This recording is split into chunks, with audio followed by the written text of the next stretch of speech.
Former Federal Reserve Board Chair Ben Bernanke talking this morning with two Brookings Institution senior fellows about the impact of the defense industry and military spending on American prosperity and the U.S. economy. Live coverage coming up shortly here on C-SPAN 2.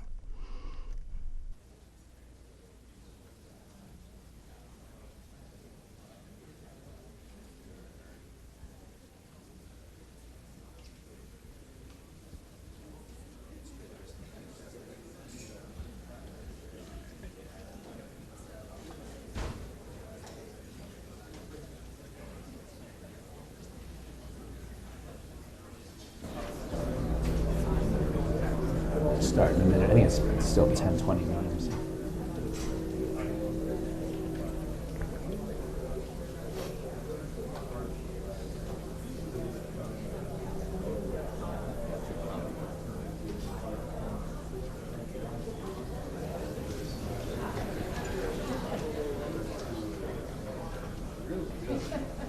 Good morning, everyone.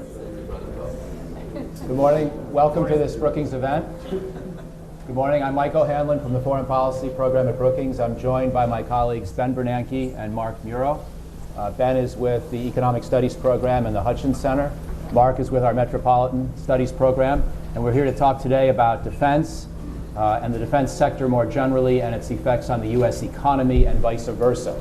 So there's a lot on the table. And we're going to talk about everything from defense's role in short-term economic policy or effects on short-term growth to longer-term issues about defense's role in potentially aiding the development of research and development technologies, the ways in which defense can help the economy and vice versa, but of course also the way in which defense spending is a significant part of our budget and our budget deficit. So it runs both ways, and we're trying to discuss all these different implications.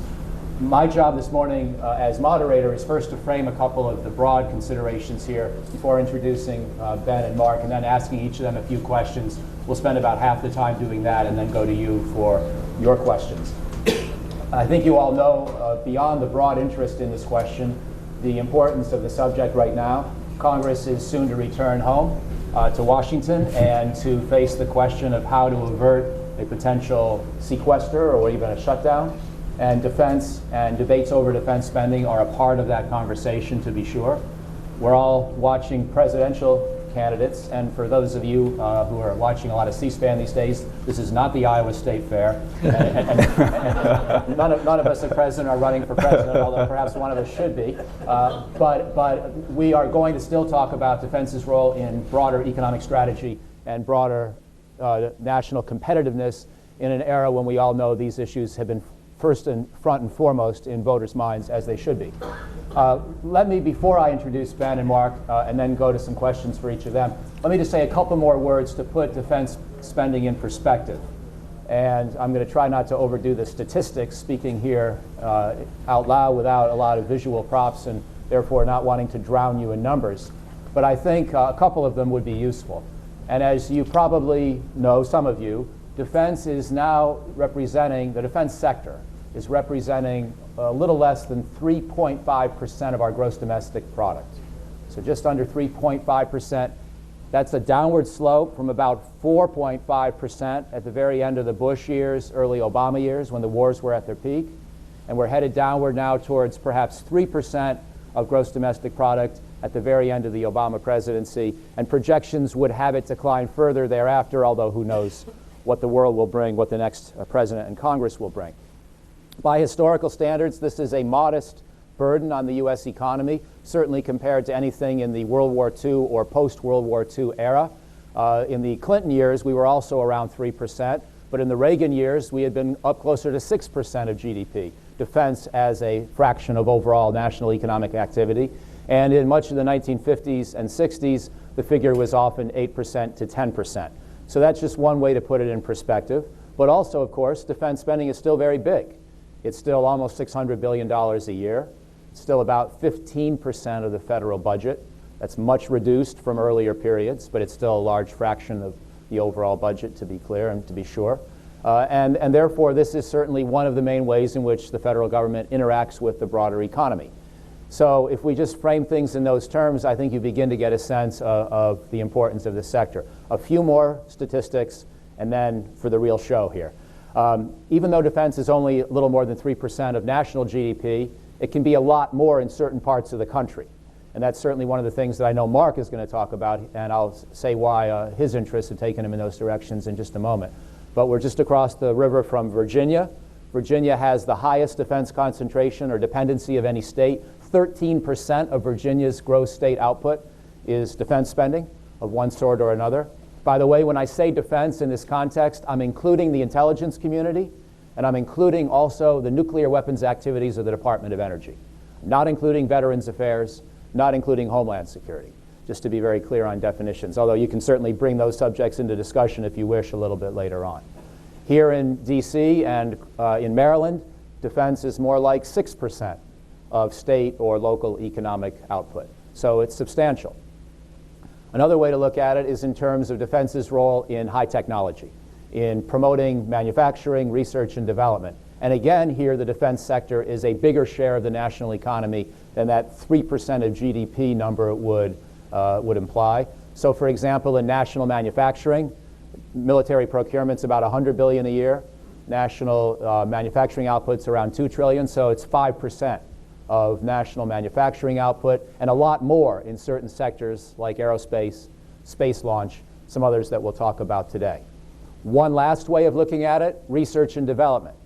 Research and development spending, by some metrics, defense and related activities are 20% of all national research and development. Now that probably overstates things, and I'm not going to bore you with all the details right now, but it's probably fair to say that as a fraction of overall national research and development, the defense sector can be attributed to maybe 10% of total activity in this domain. And that's largely government money. It's also to some extent the money of defense contractors as they're looking to promote new ideas for the future. So as you can see, there's a lot going on. The technologies that are at issue include not only aerospace, as I mentioned earlier, cyber, propulsion, advanced materials, nanotechnology, a number of other things that are going to be central in our future national competitiveness more broadly defined. So that's why today's subjects are important. And again, we're very grateful that you would come out on a hot August morning to join us here. Mark Muro has been at Brookings now for about 8 years. Like Ben, he's a Harvard grad. He then went to Berkeley for his graduate work and then spent a lot of time in Arizona, certainly one of the up-and-coming states by many measures of advanced industry, and that's going to be one of the things we talk about today. He worked as a journalist and also as a scholar in Arizona before joining the Metropolitan Studies program. One of my favorite studies that he's worked on at Brookings is called Launch! And it's about Colorado and its role in the space launch industry and ways in which national government, local government, public sector, private sector, universities can work together to further the competitive advantage that Colorado already had. And that's just a case study of the broader dynamics that we'll be talking about today. He's also done a good deal of writing on advanced industries more generally in the United States and on green technology and a few other things. Ben Bernanke needs no introduction. We're very, very grateful to have him at Brookings, where he is, as I say, a scholar in economic studies and at the Hutchins Center. As you know, he was chairman of the Federal Reserve from 2006 through 2014. He and I were both born in Augusta, Georgia. I won't claim that I knew him then, but I have known him since the 1980s when he was a professor at Princeton when I was a graduate student.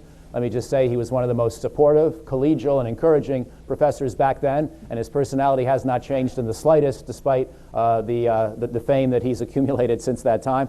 He was on the Council of Economic Advisors prior to being chairman of the Fed and had other roles in the Fed as well. He was at Princeton through the 1990s, essentially, as chairman of the economic studies or economic department, and also with the Woodrow Wilson School. So he was at Princeton from the mid-80s through the early 2000s. His PhD was at MIT. And for those of you who also haven't yet discovered it, you should definitely check out Ben Bernanke's blog.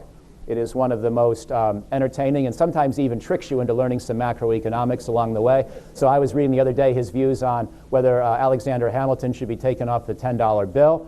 And I learned a lot of fiscal policy and monetary policy in the process. By the way, the answer is no, but I'm sure he can say more later on if you wish. But he also blogged about the Washington Nationals back in July, and maybe he'll have more to say on that subject as well. but maybe not. So before we launch into questions, since we have the opportunity here to thank Ben for his service to the country, let me please ask you to join me in doing that right now.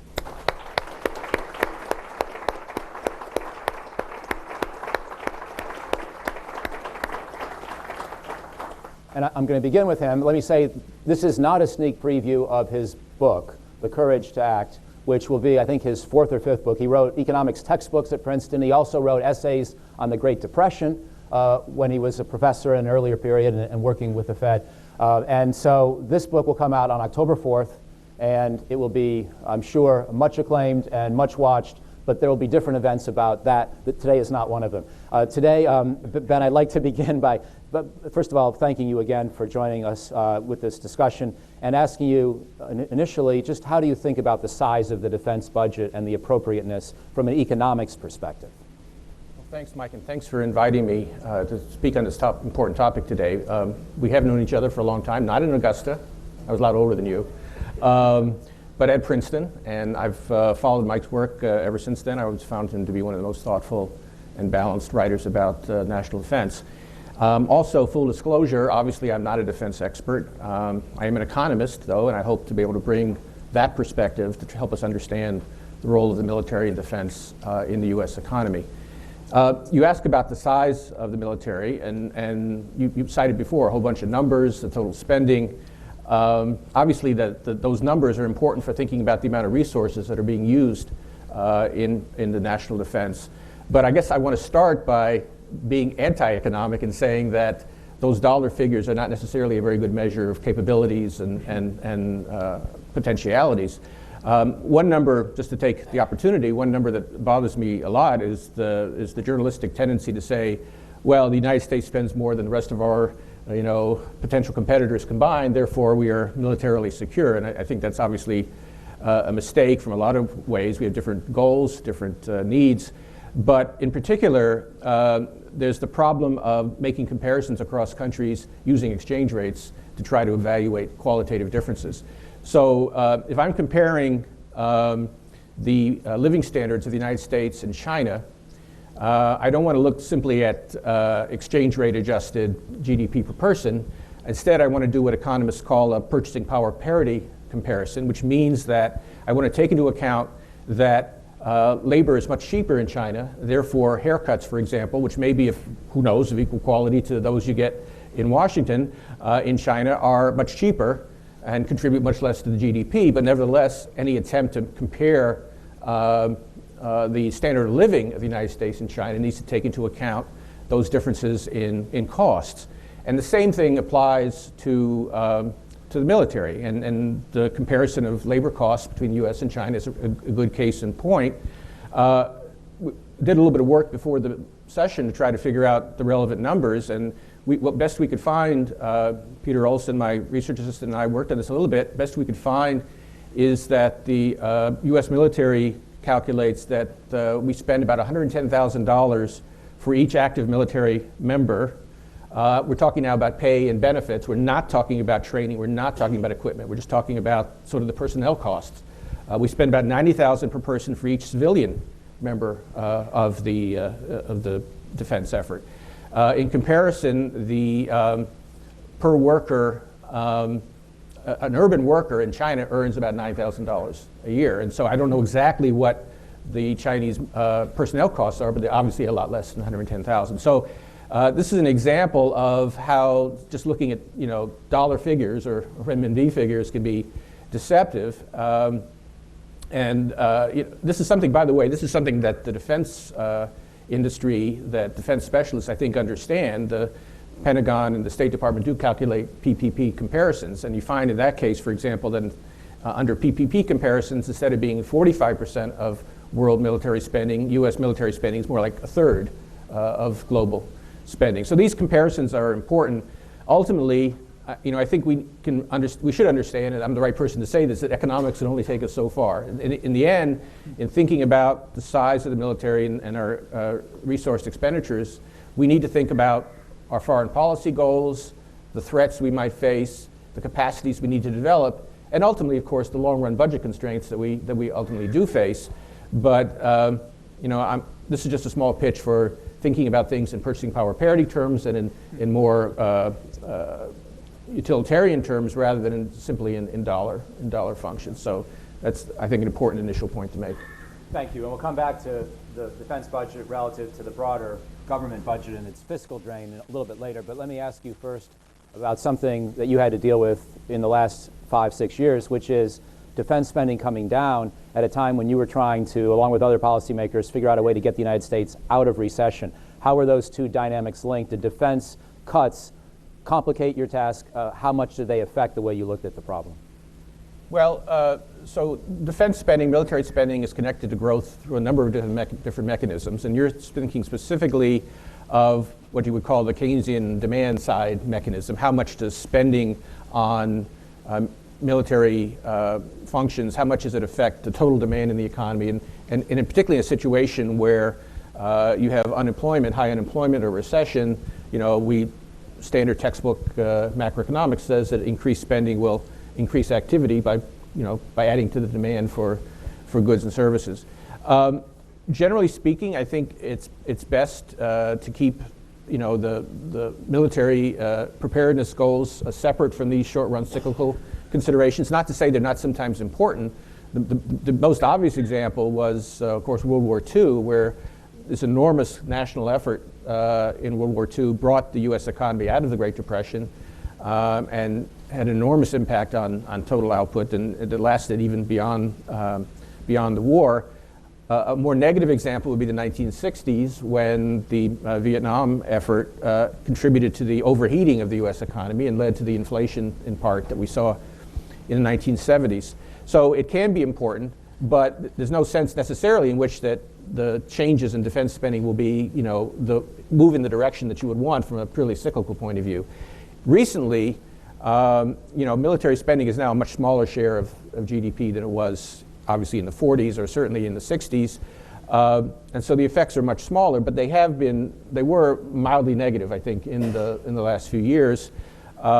Starting around 2010, the decline, the drawdowns in military spending were a negative in U.S. GDP growth, up to a point of 3 or 4 tenths on growth in GDP. Not enormous, but noticeable. And that was in turn partly due to the drawdown of the wars in Afghanistan and Iraq, but also in part due to the deliberate budget cutting that took place in 2010. And in fact, the worst year in terms of adverse effects was 2013, which was a very negative year in terms of fiscal contraction and the effects on our economy. So I guess I would summarize by saying that first, that the effects on demand side growth last few years have been mildly negative. Part of it was completely understandable. Certainly you wouldn't want to determine the resources devoted to the Iraq and Afghanistan in any way by U.S. Cyclical conditions. But the other part, I think, was to some extent a self-inflicted wound, since all these cuts were made for presumably economic reasons, but in fact they went mostly in the wrong direction, in the sense that they were a mild negative in an economy that was trying to recover. We'll come back to it, I'm sure, but there are many other connections between military spending and the defense establishment and economic growth. But on this particularly narrow case of the effects on total demand, it's less of a deal than it used to be, because defense spending is a smaller part of the economy. But I think unwisely that the cuts in military spending, which were not motivated by defense needs last few years, were actually a negative in terms of our economic recovery. So as you mentioned about specific sectors, and getting into that in a little bit more detail and looking at national research and development, I wondered if you had specific thoughts on which technology sectors were most important where defense does contribute, or just generally how to think about this problem. We were talking earlier, and many people here remember, of course, that in previous eras, defense had a huge role in creating advanced technologies or promoting them, everything from nuclear technology in the 1940s, helicopters, advanced jet engines, a number of other technologies, the invention of the internet, many other things. Defense was crucial, and then, of course, NASA contributed as well. if we think more generally about the federal role. Today, it's a much smaller fraction of overall research and development spending, just as defense is a smaller fraction of GDP. Do you still think there are areas where it's particularly important? So broadly, we were talking about the growth connection through demand. I think the most important in medium and long term, by far the most important effects of military spending are on the supply side of the economy. And that works through a number of different mechanisms, including training and other things. But by far the most important, certainly in the United States, has been the linkages between defense, military appropriations, and broader technological trends. It's one of the major sources of U.S. growth over time. We remain a technological leader. It's one of our national strengths. And so it's very first order importance to try to understand the relationship between what the military is doing and what's happening in terms of productivity and technology. So let's just specify that that is a critical issue, and we need to understand that. Now, from an economist's point of view, there's actually a sort of a standard argument which says that the government ought to be conducting basic research. And that goes back to Ken Arrow, Nobel Prize winner, Larry Summers' uncle, so that's another qualification he has. The argument basically is that most basic research, scientific research, may have tremendous economic returns, but they're very hard for the scientist or the engineer to capture, because this is just basic, broad-based research. And so there's a case for the government to subsidize that kind of basic research through grants or through direct activities and so on. So that's kind of the intellectual case for government research. The fact is, though, if you look at the composition of federally sponsored research, most of it is not basic, fundamental science. Most of it is what you might call mission-related research. That is, rather than studying the basic properties of atoms, most of the federally funded research would be about how to, incorporate our understanding of, nuclear forces into a missile system or whatever it might be. So that's a more subtle question. Is given that we have much more focus on mission-related research as opposed to basic research, what's the connection between what the government does and what the private sector does? As you pointed out, the federal R&D is big. It's about 40% of total U.S. R&D, about half of that being military. It's been coming down over time, but it's still a very big component. Now, as you look at this area, a lot of what you get is the anecdotes, and there are a lot of great stories going back to the Manhattan Project and so on, and there are many examples of military R&D or defense-related R&D, which has been very productive on the private sector side. An example that I like is laser technology, which was begun as a military application, but there have since been something like 55,000 patents related to laser technologies, and the things that have come out of that include laser surgery and barcodes and DVD players and a whole range of things that have come out of that. Everyone is aware of the nuclear components, aware of the internet that came out of DARPA, and so on. So obviously there are plenty of examples of where military technology has been extremely important for private sector growth in technology. Now, that being said, economists have tried to identify the channels, and there's some that work in both directions. On the one hand, the spending by the government can create capacity in the economy, create more training for scientists and engineers who can work in both military and non-military areas, can pay the fixed costs of underlying research. And there's a lot of complementarities between the things that happen in the military sector and also happen in the private sector.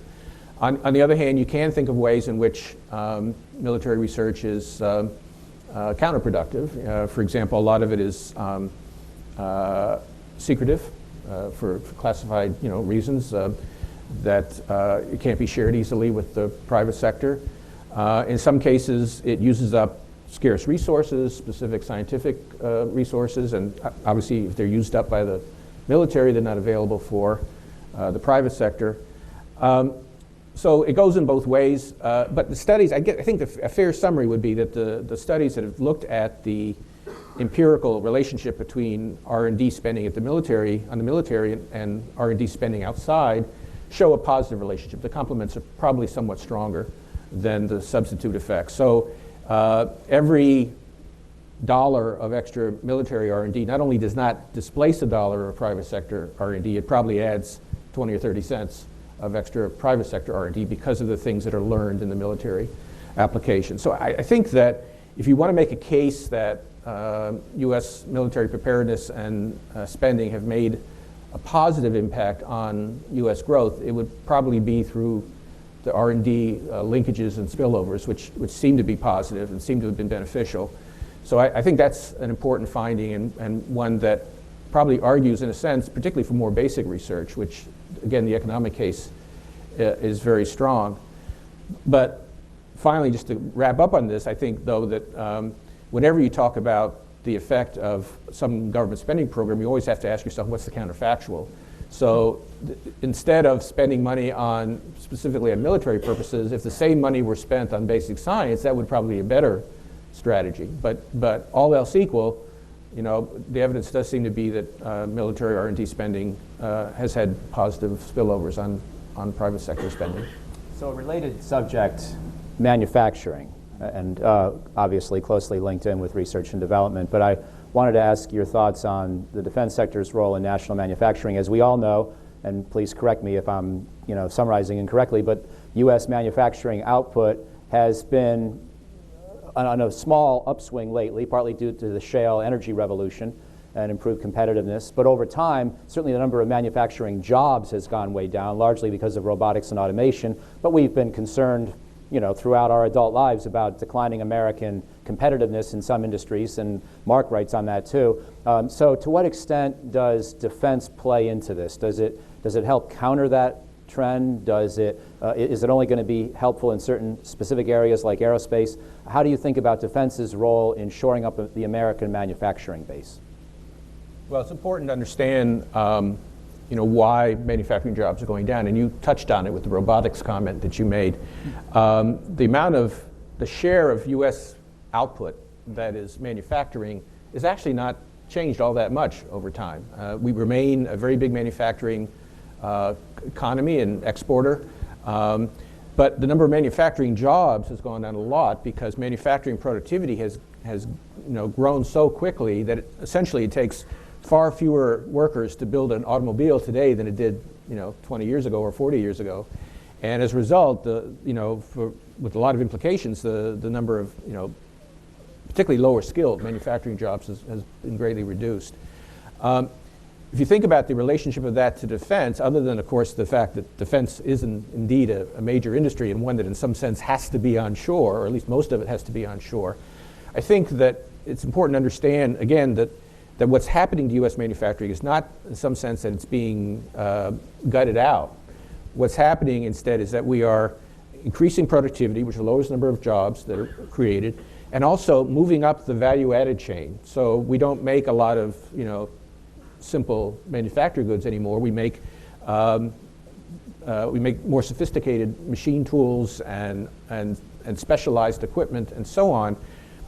That has a couple of consequences. One is that we're not heading back towards a manufacturing sector which is going to provide jobs for low-skilled people. It's much more so than in the past an industry that is going to provide jobs for higher-skilled workers and higher-paid workers.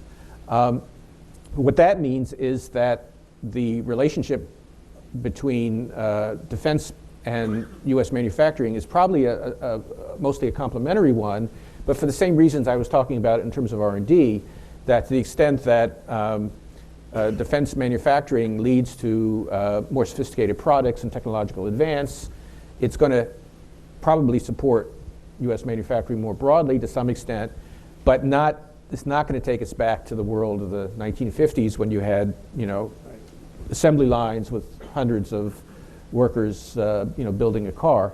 So it is probably a mild positive. Again, it's always a question of what the counterfactual is. Where is the money going otherwise? But it's not taking us back to the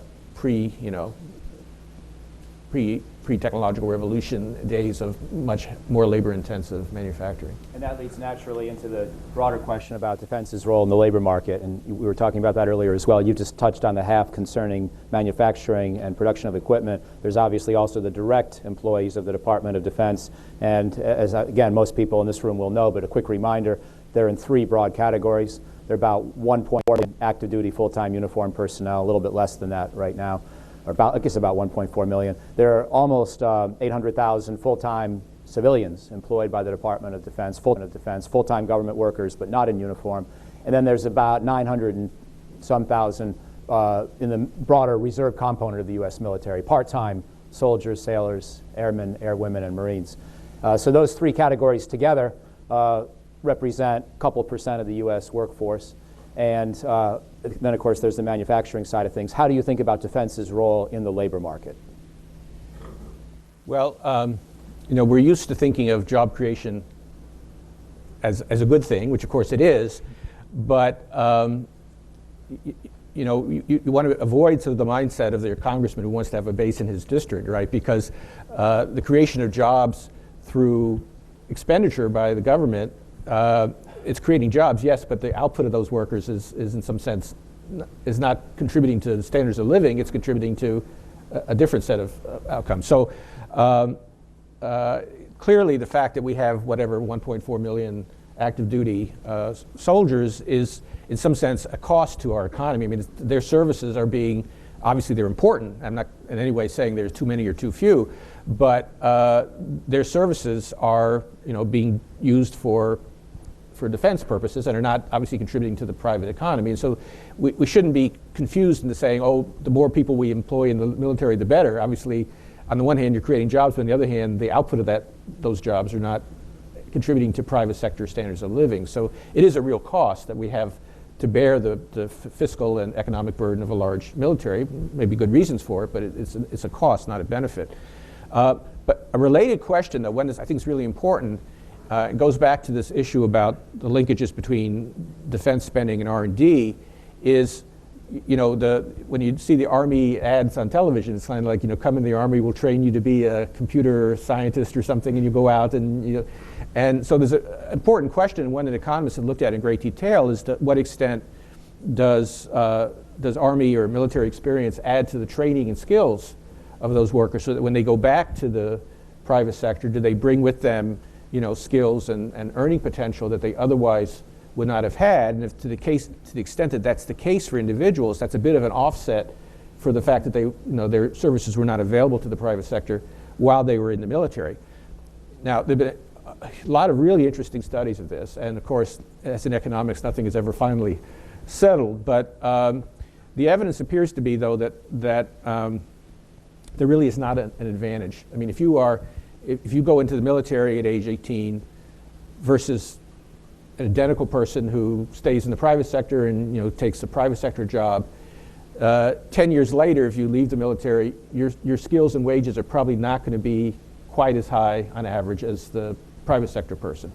One of the great studies of this, one of our colleagues at Princeton, Josh Angrist, who I taught in graduate macro, he didn't do this paper in that course, but he did a great paper where he looked at people based on their draft lottery number. Mine was 335, by the way, thank God. So if you had a very low draft number, you had a high chance of being drafted. If you had a very high number, you were not going to be drafted. And so by using that as kind of an instrument, he was able to figure out how otherwise similar people fared in terms of their long-term labor market experience. And what he found was, again, as I said before, is that people who went into the Army and then came back out, that they were that their skills and pay were actually a little bit below their counterparts for a while. But over time, there was some tendency to move back towards average. But there was not really a benefit. Now, people have broken this down. I mean, it could very well be that the Vietnam era, was a different thing from the all-civilian or the all-volunteer military. And there probably is some difference between having, being trained in combat versus being trained in electronics. And there is some difference there. But unfortunately, there doesn't seem to be much evidence that the training implications are all that positive from from the military. So, overall, the labor market, the people who go in the military have similar or maybe slightly worse outcomes. For example, if you are a veteran who left after 2001, your current unemployment rate's about 7.1, 7.2%, as opposed to a national 5.3%. If you are a veteran of any age, though, your unemployment rate is a little bit lower than that. But so I think the best way to think about it is that the military takes our young people and uses them for good purposes, but it's not really adding much to the private sector, through training or other experience. Last comment is there's a whole interesting area which has not seen as much research, which I think is worth looking at, which is the relative experience of reservists versus longer term, permanent stationed people. Reservists, on the one hand, they don't leave the private sector, so they're able to continue to accumulate work experience. On the other hand, their work experience is disrupted, by being called to duty. So I think it's a really important question that probably hasn't gotten enough attention is, what's the right combination from an economic point of view? What's the right combination of active duty versus reservist, military? And I think that's a question we don't really know the answer to yet. One last question for you, Ben, in this round. I may ask you later, or let others in the crowd get at the issue of comparing the role of the Fed Reserve Chairman to military Joint Chiefs Chairman or SecDef for some of the political sensitivities and delicacy. We'll save that for later. But before going to Mark, I do want to ask you one more question to wrap the economics discussion together, which is when you think about the nation's deficit, which of course has come down, but perhaps only temporarily, and obviously our debt's fairly big compared to GDP, and defense's role within that. What are your broad observations? First on the size of the deficit and trajectory of the deficit, but then also defense's contribution to the deficit. So it's important to start with a couple of just general observations. One is that the deficit obviously soared, during the recession, of course, because tax revenues went down by so much. So the ratio of national debt held by the public to our GDP went from about 35% before the crisis and the recession to about 75% today. So there's been a big increase in the amount of debt outstanding.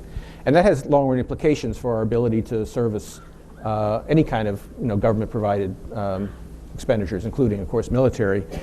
Now, but the other thing to understand, a couple other facts to understand. One is that while there's a lot of talk about the long-run problems of the deficit, they're really long-run. They're not that short-run. So like I said, the debt-to-GDP ratio in the U.S. today is about 75%. The Congressional Budget Office projects that in 10 years it'll be about 77%. So it's going to be pretty flat.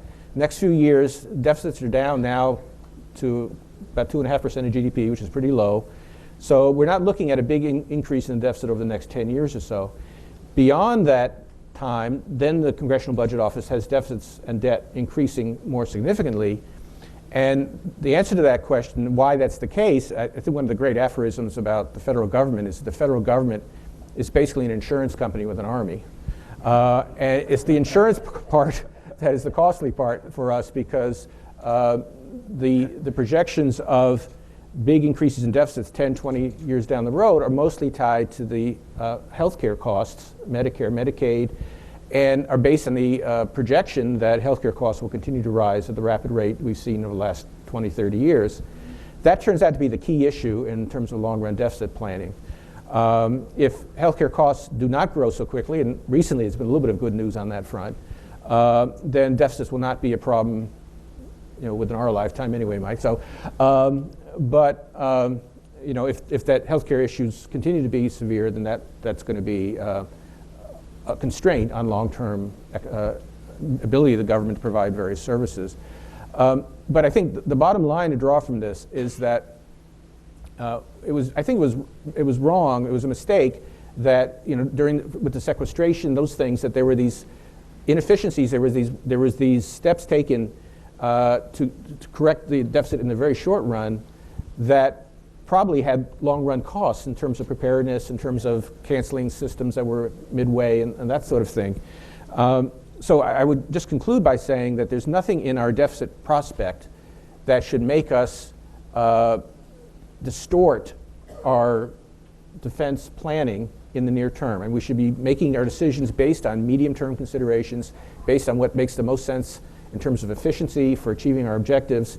There's no reason to be taking draconian steps right now to, that will have long-run costly implications for our defense posture just for deficit reasons. The deficit is a longer-run issue, and we should be thinking about it in a longer-run context. Very helpful. Mark, I want to now ask you a couple of questions. You've listened to Ben, and so there's a lot on the table.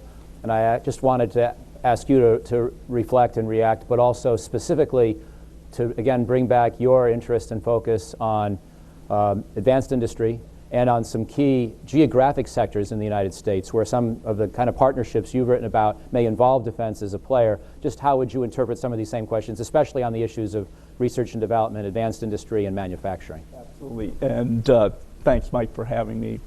Great to be here with you, Ben, and the whole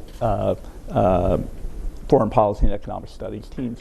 So right off, I'll just really appreciate the focus on what defense actually is here rather than some of the bumper stickers. And I'll just add, to begin with, no doubt it's an important component everywhere for the most part, but I do want to make the point that though there are 4,000 bases out there in hundreds and hundreds of communities across the country, defense itself varies widely from place to place. We're the metropolitan. I'm with the Metropolitan Policy Program. We're very interested in subnational variation, and you touched on it. But if you look at the projected defense purchases detail by industry and state, DoD publication, you do get to quite wide variation of the local importance of this economy.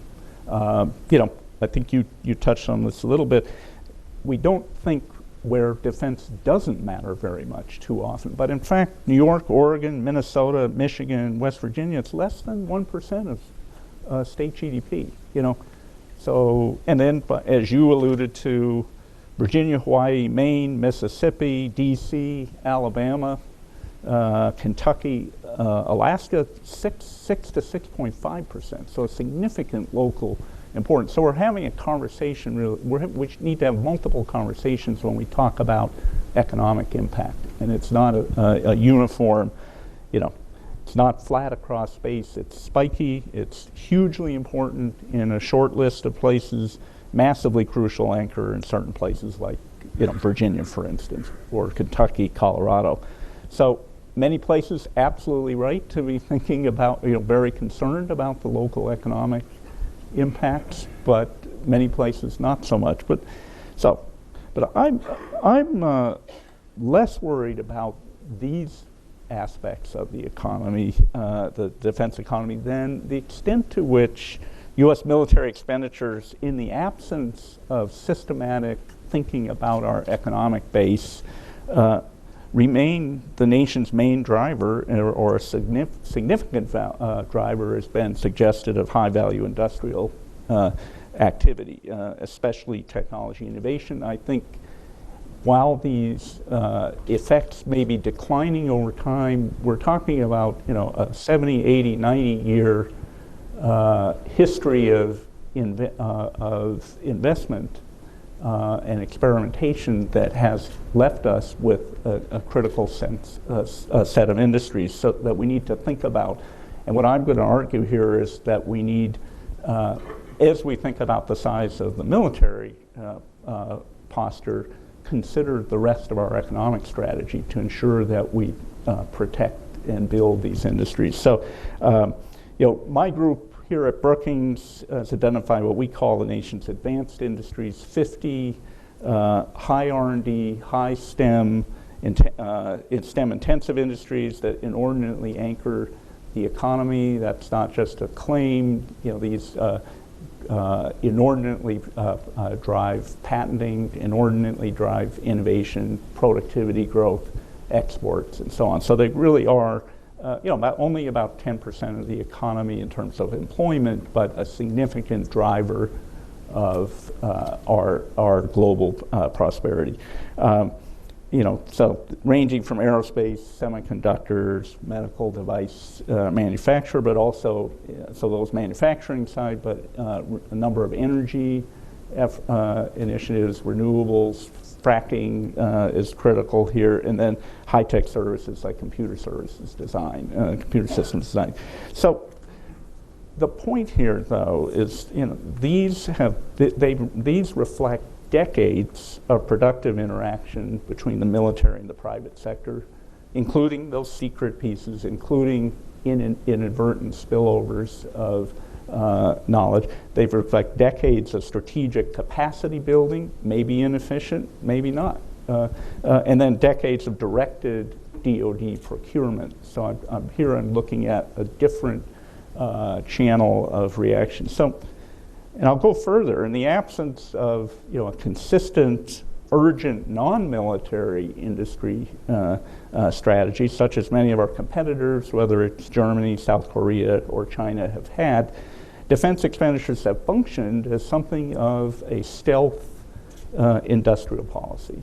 For better or worse, I'm arguing on balance, they have been helpful. The defense budget has turned out to be the only place that one could argue for and deliver certain kinds of useful economic industry innovation, because somewhat beyond criticism for a long time. So in that sense, since World War II, this has arguably been the nation's steadiest and most creative supporter of technology progress. I won't bore you with a lot of the anecdotes that I think Ben alluded to, but World War II, key source of funding for foundational scientific research.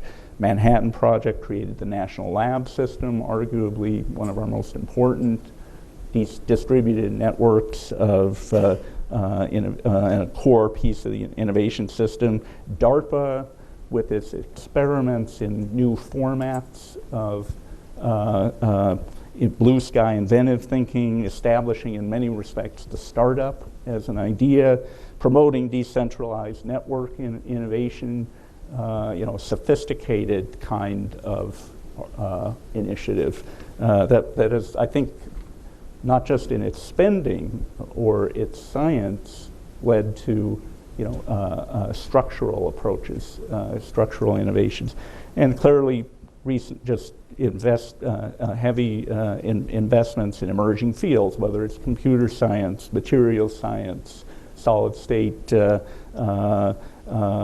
atomic movements, data analytics, robotics, the list goes on. So, and then it's deployed huge procurement budgets. So this is a different, in this sense, not just early stage R&D, but creating markets for new technologies. In this regard, my friend Dan Sarowitz, Arizona State University, stresses the special attributes of military innovation. This is a focused mission. Enduring ties to the private sector have been a distinctive feature of the military enterprise. And then this role as an early customer for advanced technologies, whether it be nanophotonic microprocessors or artificial intelligence software, data analytics. To some extent, the military continues to not just make the early investments, but to be a discerning, strategic, early customer. So that's what I worry about. And the question isn't simply to maintain the military effort at its size for perhaps inefficient, to maintain perhaps inefficient innovation and industry benefits, but it's about making sure that we look at the overall economy and consider other maybe civilian interventions that would parallel that. You make a really good point, which is, in an ideal world, we would have government-sponsored basic research, and many of these things you talk about would be coming out of long-run considerations for technical change and need to maintain technological leadership. Our political system is not good at investing in long-run, making long-run investments with uncertain payoffs. And the the political impact of military R&D is that people can concretely see, the effects that military spending has a privileged place in the political system. It's unfortunate in a way, if that's the main reason that we're getting this, that again, ideally we would have a much broader based program that would look at both non-military and military uses, but this appears to be one of the main functions of military spending is to create a political basis and support for. Conceivably, I think to date, necessary interventions have migrated to the defense budget for delivery. I think the request here, or the call here, I think very much in your spirit, is to have a broader discussion in which the defense budget is simply a component of a coherent national stance, which may be laissez-faire in the end, but I don't think it would be. Just one more question for me too, and then we can involve all of you in the discussion as well.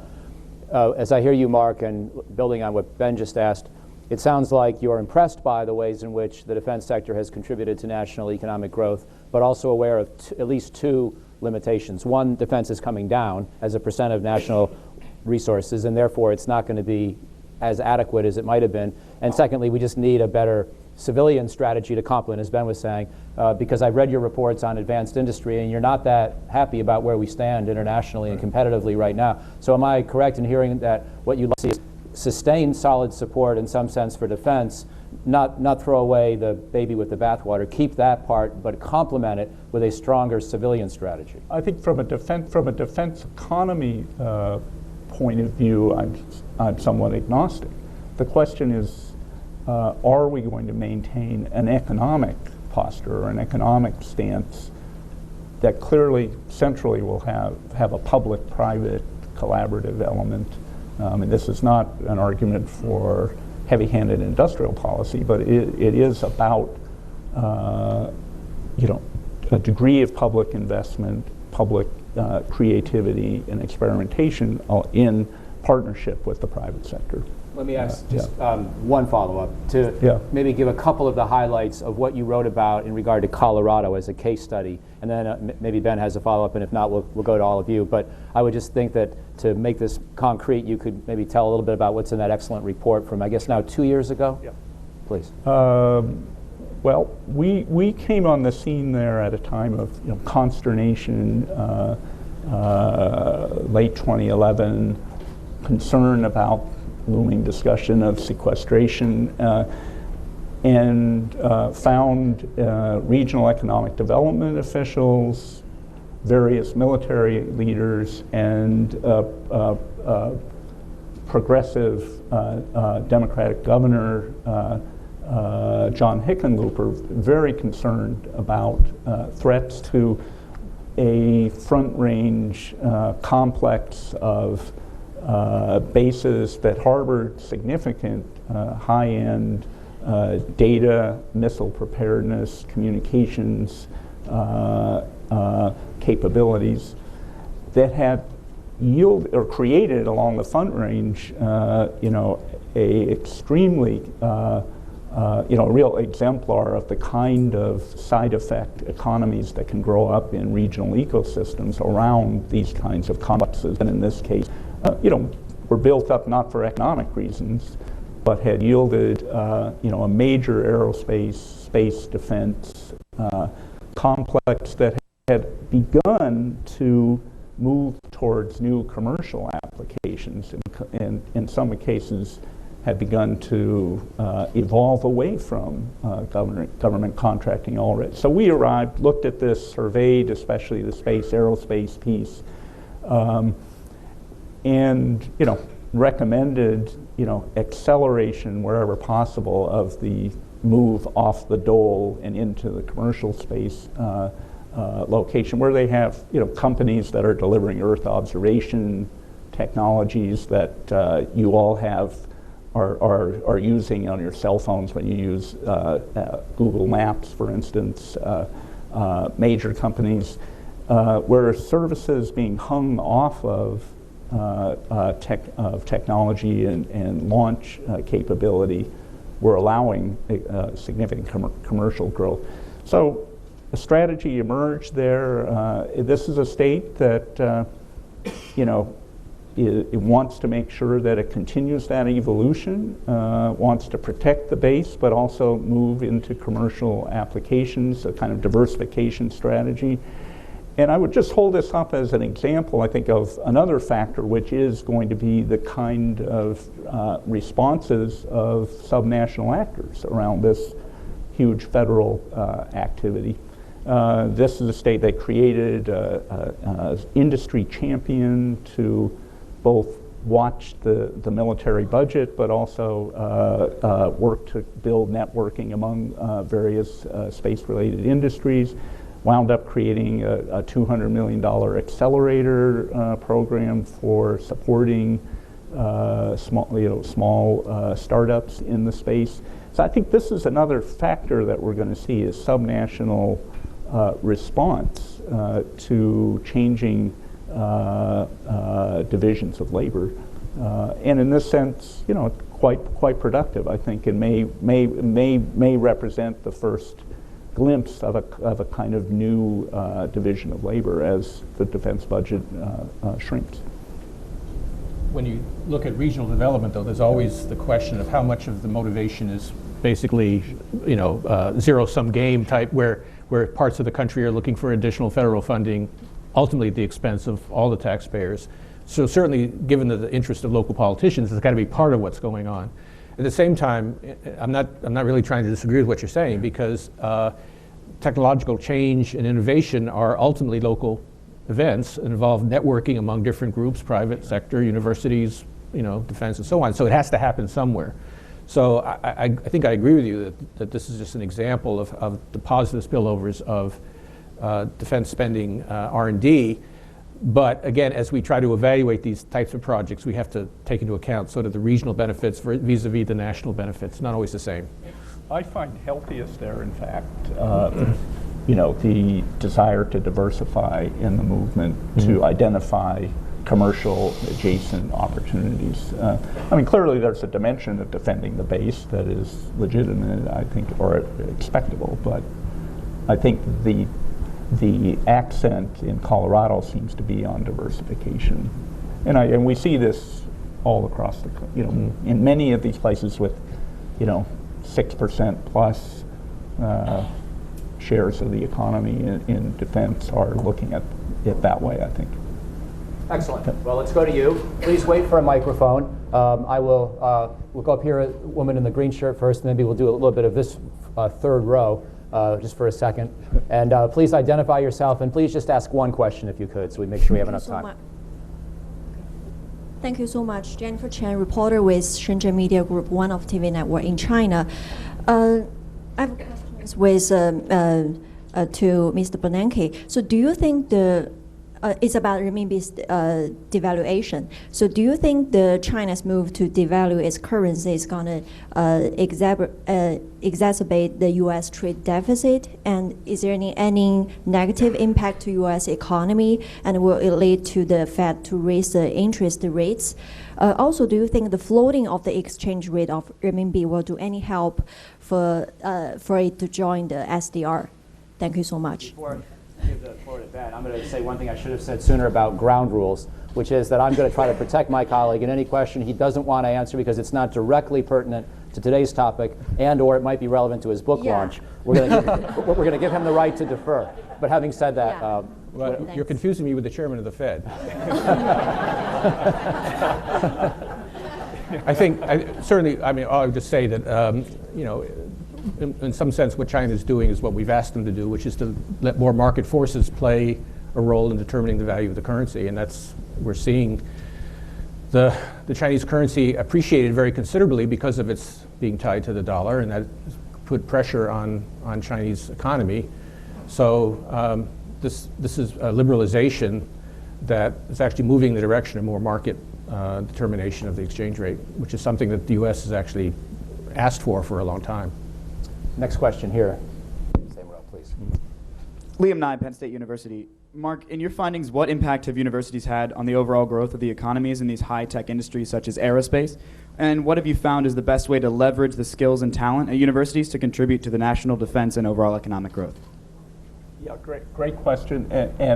Let me provide one note of prehistory, which is that to an extent, in a number of circumstances, the military's actually created university departments, for instance, of in computer science, for instance, or invested in building the high-level academic knowledge. So that has been another beneficial set of activities in this ongoing interaction between, I think, big government in the form of the military and private universities, public universities. So absolutely crucial, clearly in building the skill sets and creating much of the IP that has fueled this system. Yeah, I think it's absolutely crucial. I think that has been a continued dynamic, and we see the interaction also between defense early purchasing and early program development has been also a way of employing people coming out of the universities. So I think you get these dynamic local ecosystems that almost as a side product create these advanced industry ecosystems as well. We routinely, when they rate the top universities in the world, the U.S. routinely gets like 3/4 of the top 25 or so.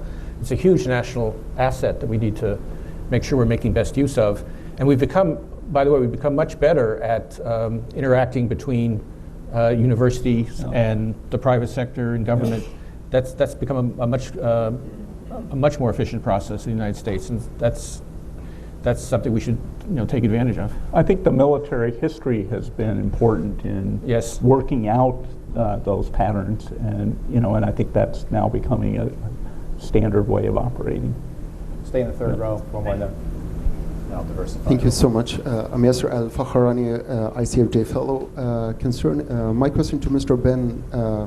To what extent do you think the Middle East situation in the Middle East and also Africa, ISIL and Boko Haram and these groups, to what extent do you think they have affected already the defense spending and military budget of the United States? Thank you.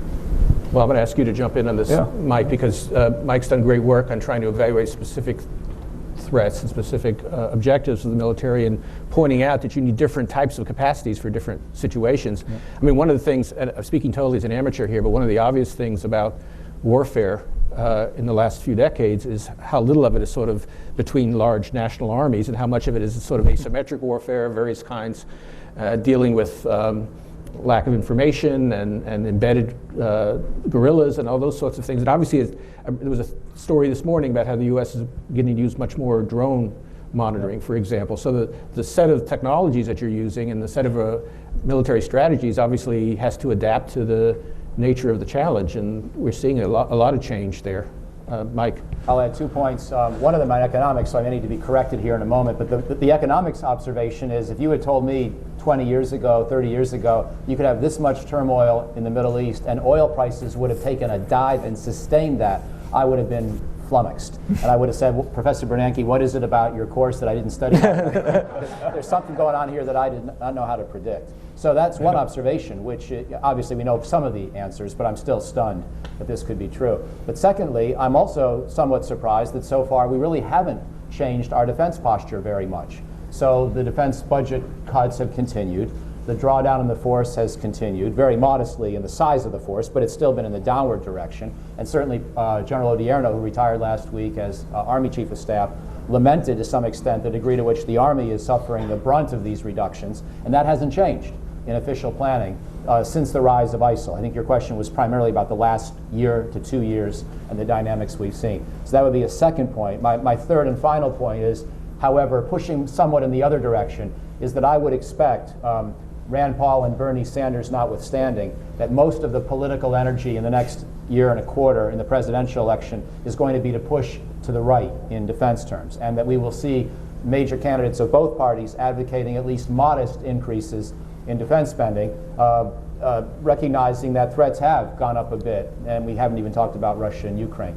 And that, as Chairman Bernanke just said, we don't have to be so rushed in our concern about bringing down the deficit as to ignore what might be needed for broader national security purposes. Now, I'm not suggesting we're going to have a 2015 or 2017 equivalent of the Reagan buildup, but I think we will see modest real growth proposed by either party's presidential candidate once we get through it. The next 6 weeks are interesting in Washington because of the looming sequester. And frankly, I'm a little surprised that, that there hasn't been a better effort by the two branches of government responsible for this to make sure we don't sequester defense at this juncture. I think it would be a big, big mistake. And so here's a plea from a think tank guy to please find a way to avoid sequester, because we don't need it, and it would be counterproductive for the kind of issues you're raising. Over here in the third row. Yes, thank you, Michael, Mark, Chairman Bernanke, thank you for your time. I'm Tom Risen with U.S. News and World Report. I like what you said about how the government is not too good at uncertain investments over time. I've spoken to some people who are in the startup community who are unhappy with the federal procurement process. How do you think that we could make the defense spending better for to fund promising projects quicker and make sure that projects don't continue longer than they need to? Because startups have a very short lifetime. They need money really fast. The federal procurement process can take too long for them. How do you think we can improve the federal procurement process to be more like a startup model?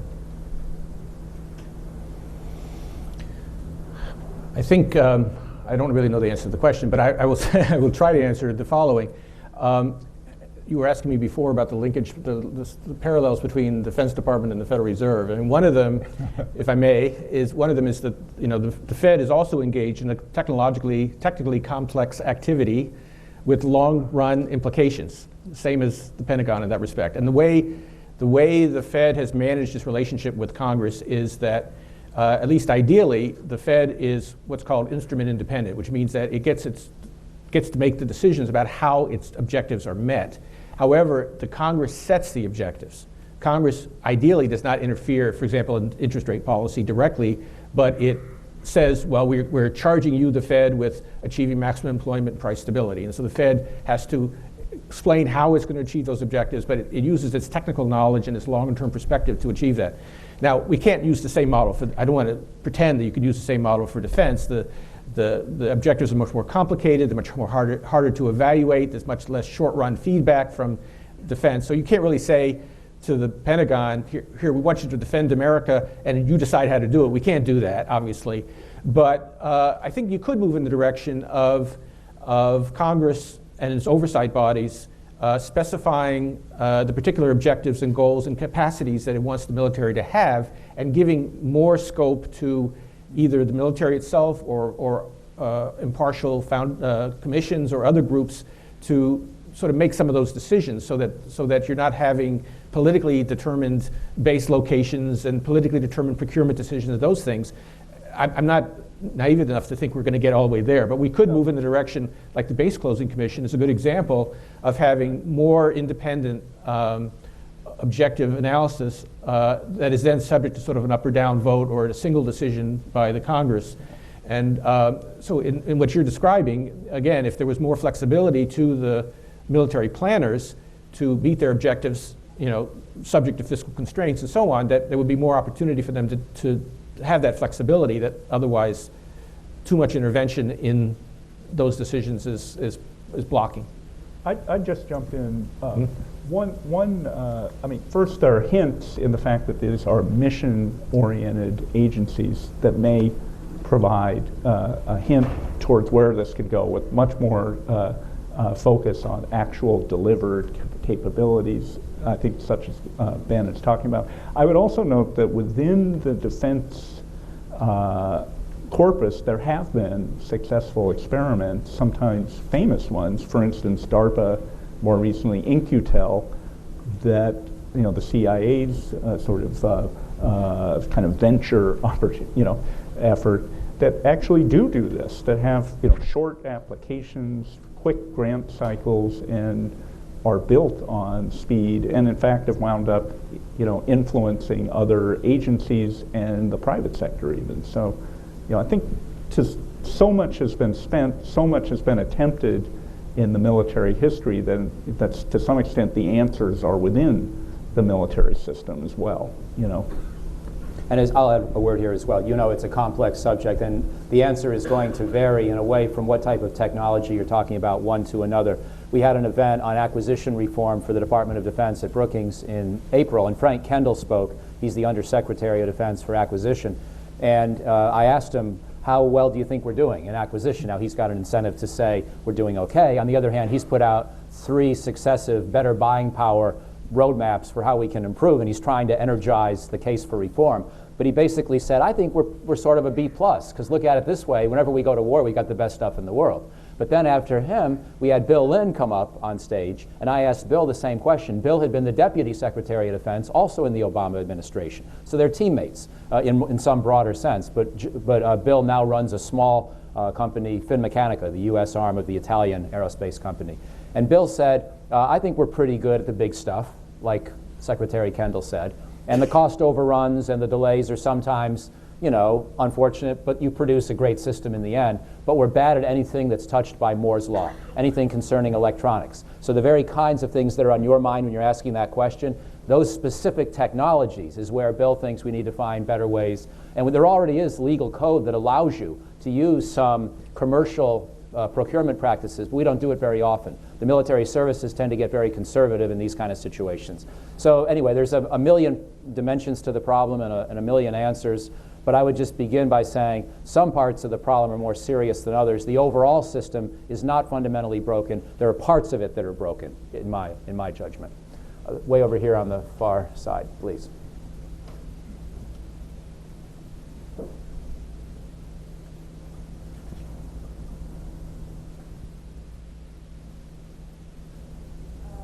Bernstein, Sputnik International News for Dr. Bernanke. It's been said that the U.S. ability to project power is very closely linked to economic power. So in your view, at what point does the debt become such an issue that it actually impacts U.S. ability to project power abroad? You said the debt, U.S. debt? Yeah, okay. So I said earlier that I didn't think that it was right to distort near-term military planning or defense planning because of the deficit, because the deficit is a longer-term issue and debt is a longer-term issue. But that being said, you know, in the long run, to a first approximation, whatever additional spending we do, we have to pay for somehow, and essentially with higher taxes at the end. And clearly, with a higher debt to GDP ratio, our resources are more constrained than they used to be. So I can't give you a number which says beyond a certain, there's a very sorry history of trying to pick specific numbers where things will go wrong. It doesn't really work.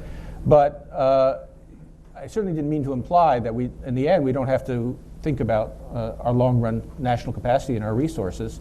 And again, I don't think we're at that point now. I don't think that we should be distorting near-term decisions, but we do need to think about over a period of decades, you know, what objectives we have as a country, both foreign policy and military objectives, and understand that those things are constrained by our economic power. It's a very complicated relationship between economic growth and the military. We've been talking about some of the positive relationships, but we also know the work on rise and fall of great powers, which suggests beyond a certain point you can become overextended, and the commitment of resources to military purposes can actually be very negative for your economy and your long-run ability to project power.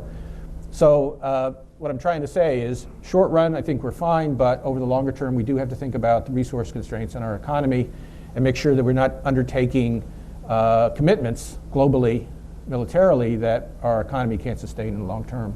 Could I build on that by asking Ben about how you looked at things in the crunch period around 2008, 9, 10, and to what extent was this question on your mind? I mean, obviously, your main concern, I think, was to prevent the Great Recession from becoming the second Great Depression, and you were a firefighter in some ways, and you were trying to find creative ways to save the economy. I don't know if you were thinking in terms of long-term American national power, but in our political science and foreign policy worlds, a lot of people were, at that moment, writing about how China was perceived to be rising and the perception was growing even faster perhaps than the reality, partly because of the Great Recession. To what extent did any of those thoughts enter into your calculus back then? Well, I was certainly thinking about both the short term and the long term. And certainly one of the reasons that we had so much doubt, and I think there still is in the political arena a lot of doubt and angst, was because we didn't really know in 2008, 2009, we didn't know exactly how things were going to come out. We didn't know whether this was just a bad recession or something much deeper and longer. So obviously there was a lot of questioning about what our long-run capacity was going to be. What we've seen is that a lot, not all, but a lot of the decline in output we saw after the financial crisis was cyclical. That is, there's been significant recovery, not complete, but significant recovery in output and employment. And so the longer run implications are, I think, less than we were worried about in 2008. In particular, one point I did make very consistently in actual real time was that notwithstanding the scary deficit numbers that we were seeing, and there were 10% of GDP is a very big deficit, which we were close to that early on. Notwithstanding those scary numbers, I didn't think, as I said at the time, I didn't think that 2008, 2009, 2010 was the right time to be going into fiscal austerity, that we needed to be thinking about long-run fiscal constraints, but in the short run, we needed to give the economy a chance to recover before we started cutting.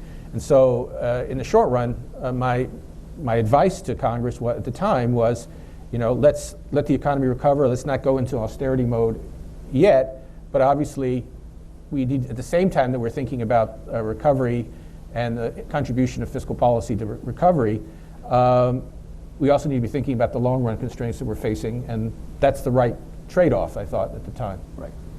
Well, we've got a couple more rounds here. I think I'm going to take two at a time now, so we can make sure we get a few more questions in before we run out of time. So why don't we do this gentleman here, and then in the black shirt in the fourth row, and then we'll respond to those together. There's been a recent push. Name, please. Brian Dolk. There's been a recent push in the fast food industry to raise the minimum wage to $15. It would give a full-time employee a gross pay of about $30,000 a year. In contrast, in the military, a newly minted officer with a college education earns in the low 30,000s, and a new enlisted military personnel is about 18,000. Would you discuss how that raise in minimum wage would impact the military costs, especially with 1.4 million active duty personnel? And then take this question here as well, please. Yeah, name's John Tominski. Can you talk about the consolidation in the defense industries and whether you think that's on balance good, or does that consolidation lead to mega projects that have a life of their own, and just the economies of scale that would bring, and how do you actually politically address those? You want to take whichever fraction, and then I'll try to.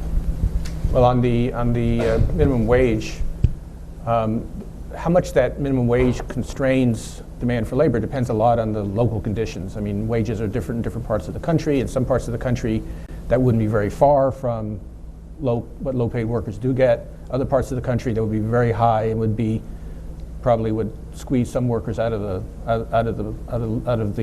employment. So obviously, the military has to maintain competitive wages.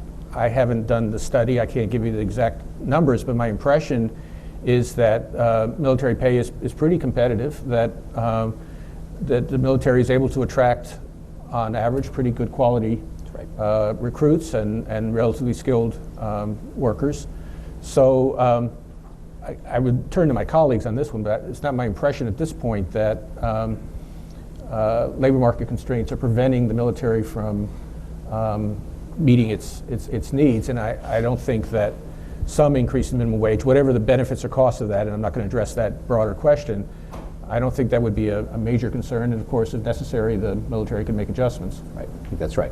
If you, there's a quadrennial review of military compensation you're probably familiar with that comes out every 4 years, and the last one looked across various strata of the defense demographic, and what it basically found is if you compare the typical person in uniform to a person of the same age and experience, educational level, test proficiency in the private sector, military pay for enlisted personnel is at about the 85th percentile. In other words, they make 85% more than 85% of all people of similar cohort. That includes their allowance for housing and their health care benefits. Does not include military pension into the calculation. It's not to say they make enough. That's a separate ethical and moral question as to whether we're doing enough for them when we send them off to war.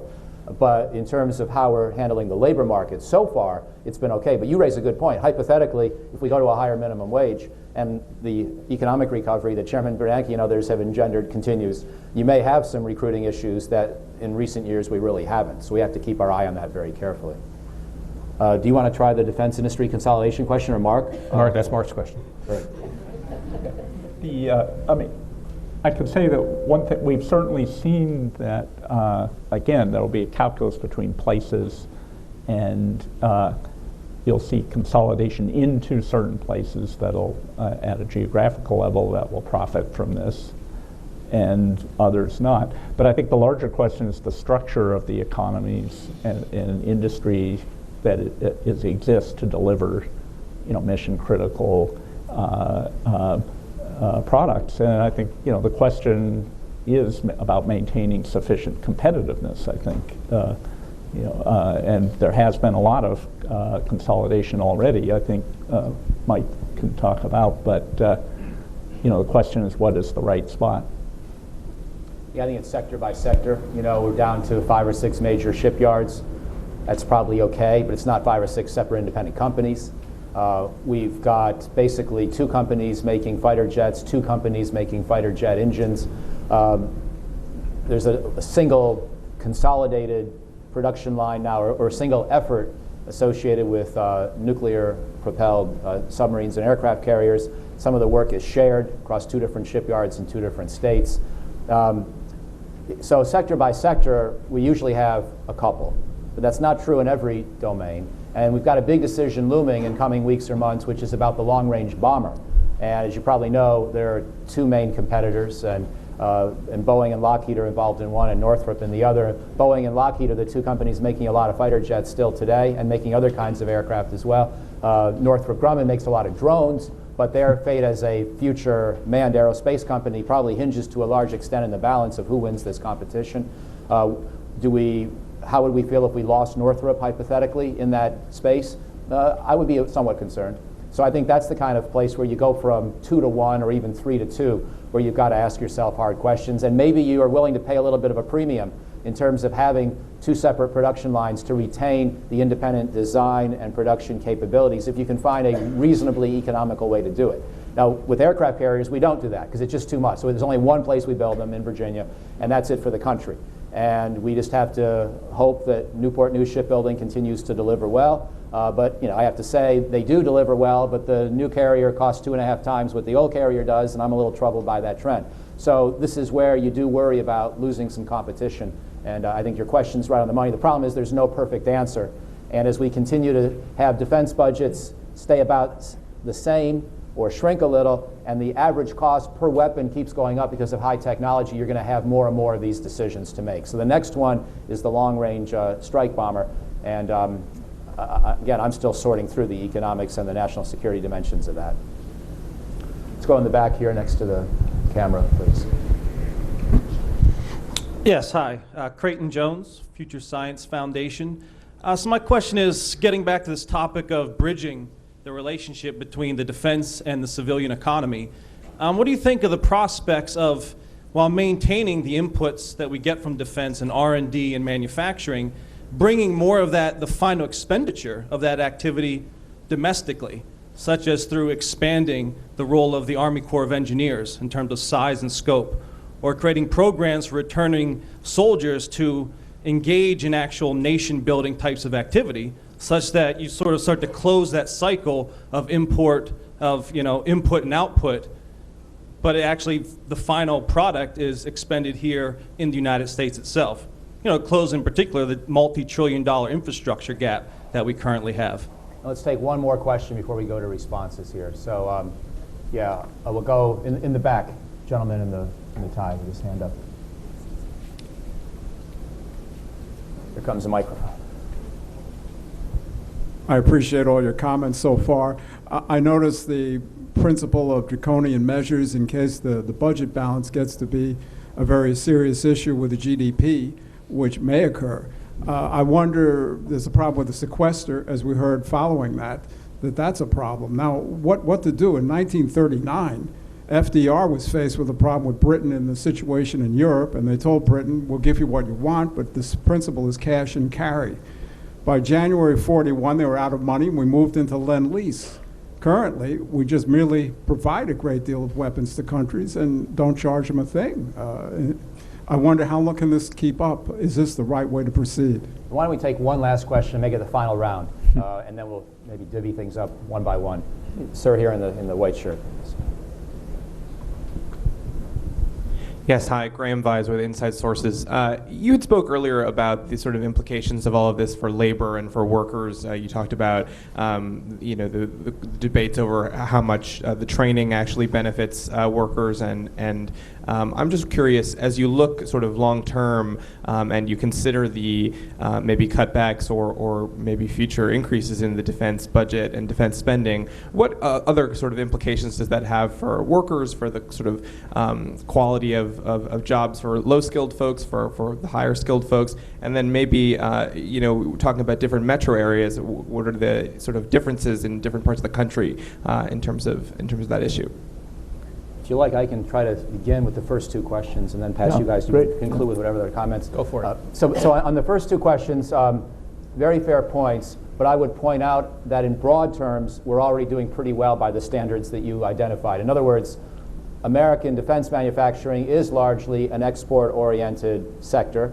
They do export a fair number of weapons abroad. Most of the money in the defense budget is spent by and for American firms. Most of it is spent in the United States. We've downsized overseas bases just as dramatically, actually more so than we have domestic bases. So there's always room to look at another example and say we could do better here. But we also have to maintain a sense of fair trade, because we are trying to continue to persuade overseas customers to buy our stuff, and if we never think about buying theirs, it's hard to maintain the culture that says we should be open and fair. So overall, I'm less concerned perhaps about the broad picture than you might be, and I do think defense trade is an advantage for the American economy right now. We do more exporting than we do importing.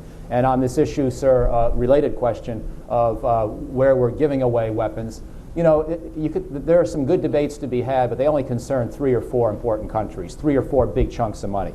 So we're giving a lot of security assistance to Egypt. Myself, I think it's too much because I don't want to support President Sisi quite as categorically as we are, but it's not so much for the reason you mentioned. That's a fair debate.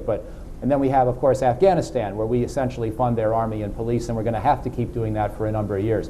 Not so much high technology weaponry, more salaries, although a little bit of both. We give a lot of ongoing help to Israel, but Israel makes its own decisions about where to buy weapons and often makes its own weapons. And the Gulf states in the Middle East, they buy weapons with the money that they earn from the oil economy. Same thing for East Asian partners. Same thing for European allies with other, obviously they all make their own revenues in different ways, but they're all capable of paying, and they tend to pay. So you can have good debates about, from a foreign policy point of view, should we be giving as much money to Afghanistan, to Egypt, to Israel, to some extent to Iraq, although we're not giving very much right now. But I don't think it's fundamentally a big problem about most of our defense exports depending on the taxpayer largesse. Defense industry is competitive. American defense industry is competitive, and it's winning a lot of contracts with paying customers, again, largely in the Middle East, East Asia, and Europe already today. I'll leave my answers at that. Ben, over to you. Well, just in the last one about cutbacks, again, going back to the question about the debt and so on, I mean, having a large military is an economic burden, ultimately, for the most part. I mean, it uses up resources and tax money that could otherwise be used. But to the extent it has benefits, I mean, one of the ones I think we've identified today is on the technological spillovers and productivity spillovers, and in particular, as Mark was pointing out, that it seems politically, unfortunately, seems easier to get some of those things funded and supported in the context of defense spending than it would be in a more general civilian context. So I think that's an important consideration. We want to make sure that we remain technically and technologically competitive, and that does affects different workers differently, of course, but it does affect the overall prosperity of our economy, and ultimately it affects, I think, most workers, the ability of our country to produce at a high level and with high productivity. So I think that's the main thing that I feel a little bit uncomfortable about, because we are in fact reducing our reliance on federal and defense-oriented R&D, in the sense that that's been coming down as a share of total R&D. But there is a good economic case for government support for basic research and research with broad-based spillovers, to the extent that cutbacks in military mean cutbacks in that kind of research as well. I think that's something to be concerned about. I'll throw in on a parallel basis, the military clearly anchored the creation of the sort of baseline STEM workforce in this country. And we're clearly seeing the shrinkage of that, the aging of that in many of the defense industries and in the services. So I think parallel to what Ben is saying, and I've been saying, there's also the transition in our training posture, both for the military and the rest of the economy. And again, I think we've not been arguing for a certain size of the military, but we have been arguing for a competitiveness of the nation, both on the military side but also economically. So I think you see that's a huge question as you're hearing in the innovation space, but also in skills and in the defense manufacturing base, which I think we're seeing there. The technology side is now, I think, lifted the manufacturing base to an extent where it is now much more competitive than it was, even though it is not hiring to the same extent. So I think there's a real transition here that's about the trend for the defense budget, but then what about the rest of the budget, and or are there other sources for delivering these services that are needed, that we can leverage? So, unless there are any final words, I think we'll recognize there are a lot more topics to explore. We haven't come up with an industrial policy for solving the Washington Nationals decline, among other topics. So please stay tuned. We have a full agenda coming up in the fall, including, of course, Ben's book. But thank you all very much for being here.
I'm the leading state sponsor of terrorism